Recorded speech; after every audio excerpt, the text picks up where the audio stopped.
Halo sahabat hipnoterapi, Rumah Hipnoterapi Adam Hidayat. Assalamualaikum warahmatullahi wabarakatuh. Bertemu kembali dengan saya Adam Hidayat di channel Rumah Hipnoterapi Adam Hidayat, sebuah channel yang mengupas seputar penyembuhan dengan menggunakan hipnoterapi dan juga teknik-teknik NLP atau Neuro Linguistic Programming. Nah, di video kali ini saya akan mengupas sebuah permasalahan yang saat ini sedang viral, yaitu ada seorang anak yang tewas karena kasus bully, dan ini dilakukan oleh 9 orang temannya dan terjadi di sekolah. Bayangkan jika hal ini terjadi kepada anak Anda. Nah, sebetulnya apa sih yang terjadi bagi orang yang dibully dan juga pembuli sebetulnya? Nah, kita akan bahas pertama dengan yang dibully terlebih dahulu. Bagi beberapa kasus yang saya temukan, orang-orang yang dibully di ruang terapi saya banyak menemukan, memang sepertinya mereka memiliki hal-hal yang secara tidak langsung menarik diri mereka untuk dibully. Mungkin dari sisi kekurangan, mungkin dari sisi ada hal dalam dirinya yang memang sepertinya kalau terlihat secara kasat mata, maka ada sesuatu kekurangan dalam dirinya. Entah apa itu, saya tidak bisa menyebutkan. Ada sesuatu kekurangan yang sepertinya menjadi bahan ejekan. Misalkan ada orang yang mungkin agak sedikit ngomongnya tidak terlalu sempurna seperti itu, dan itu menjadi bahan ejekan. Atau dari fisiknya dan sebagainya. Artinya energi yang dimiliki oleh orang yang dibully ini, ya boleh katakan menarik untuk diolok-olok, menarik untuk dikata-katain, atau menarik, saya tidak tahu tepat bahasanya seperti apa. Artinya bahwa akan terlintas bagi orang yang demen membuli untuk bisa melihat orang yang dibully ini suatu hal yang bisa menjadikan itu bahan-bahan untuk menjadikan orang ini menjadi lebih, ya boleh katakan tidak berdaya, merasa dilecehkan, merasa dihina, namun ya sekali lagi tidak berdaya. Nah, bagi yang dibully tentu hal ini sangat tidak nyaman, dan ini berdampak pada nanti ketika dewasa. Mengapa saya katakan demikian? Dampak bully ini, banyak kasus-kasus yang saya temukan di ruang terapi yang diakibatkan oleh permasalahan bully ini. Misalkan ada seorang anak yang dulu ketika diolok-olok oleh teman-temannya karena perpisahan orang tuanya, itu terngiang sampai dengan dewasa, dan efeknya orang ini takut untuk bertemu dengan orang baru atau di sebuah kerumunan karena seperti ada perasaan tidak nyaman yang terbawa, yang dia rasakan ketika dulu kecil diolok-olok oleh teman-temannya seperti itu. Ada juga kasus yang saya temukan, seorang yang akhirnya memilih untuk menjadi, mohon maaf, LGBT atau gay seperti itu karena ketika dulu sekolah seringkali dilecehkan oleh teman-teman laki-lakinya yang ya selalu memojokkan dia, tidak mengajak dia bermain dan membiarkan dia bermain dengan teman-teman wanitanya seperti itu, dan akhirnya pembawaannya seperti wanita, dan akhirnya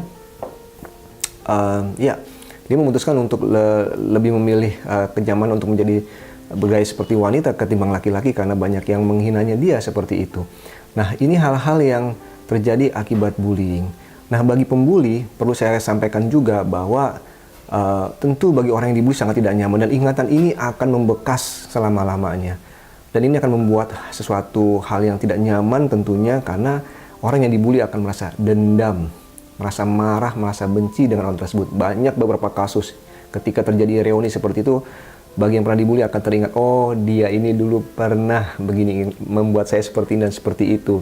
Tidak heran hal itu akan selalu terngiang, dan akhirnya ini memberikan boleh katakan hal yang kurang baik, dendam seperti itu. Ya mungkin kalau dendamnya jadi dilampiaskan, bagaimana jika dendamnya dilampiaskan? Dan bagi orang yang pembuli tentu hal ini sangat tidak baik. Hidupnya tentu ya mendapat simbol sebagai seorang yang ya mungkin kurang baik di mata orang-orang atau di lingkungannya, sehingga hal ini secara tidak langsung bagi dirinya tentu ada hal yang secara, ya kalau orang sering boleh katakan didoakan yang tidak baik, tentu akan berefek tidak baik juga bagi dirinya untuk perkembangan psikologis. Entah itu akan berdampak dari sisi mana kita tidak tahu, namun hal ini sangat tidak baik sekali.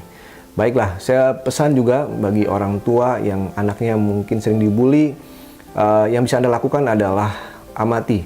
Jika anak Anda sering dibully, bantu untuk bisa meningkatkan kepercayaan dirinya dari sisi manapun. Entah itu dari sisi skillnya, dibantu maksud saya dari sisi kemampuan-kemampuannya. Tambahkan hal yang bisa dilakukan, misalkan dalam bidang olahraga, dalam bidang melukis, dalam bidang seni, dalam bidang yang lainnya, bahasa dan sebagainya, sehingga anak Anda bisa lebih percaya diri. Nah, bagi yang pembuli, bagi orang tua yang mungkin bisa mengamati, saya tidak tahu apakah Anda tahu, atau maksud saya benar-benar sampai memahami pergaulan anak Anda, sehingga apakah anak Anda termasuk kategori orang yang membuli. Dan jikalau itu bisa Anda lihat, Anda temukan, maka saran saya, ajak anak Anda untuk berbicara dan kasih pengertian untuk tidak melakukan bullying kepada teman-temannya seperti itu. Sekali ada baiknya Anda berdialog atau mungkin melihat atau mungkin berdiskusi tentang bagaimana teman-teman anak Anda seperti itu, dan amati apa yang anak Anda katakan dan Anda bisa simpulkan apakah dia termasuk kategori yang dibully atau pembuli seperti itu. Mari sama-sama kita jaga anak-anak kita untuk bisa saling menghargai, saling menghormati kekurangan dari teman-teman di sekitarnya, dan jauhi dari hal-hal yang bisa menyebabkan seperti kasus yang saya katakan tadi, tewas karena dibully. Sangat menyedihkan. Mudah-mudahan video ini bermanfaat. Saya Adam Hidayat dari channel Rumah Hipnoterapi Adam Hidayat. Bagi Anda yang ingin melakukan sesi hipnoterapi untuk anak Anda, silakan hubungi nomor telepon yang ada di kolom deskripsi. Bagi Anda yang belum subscribe channel saya, mohon subscribe channel saya karena kita bisa banyak belajar di video-video saya.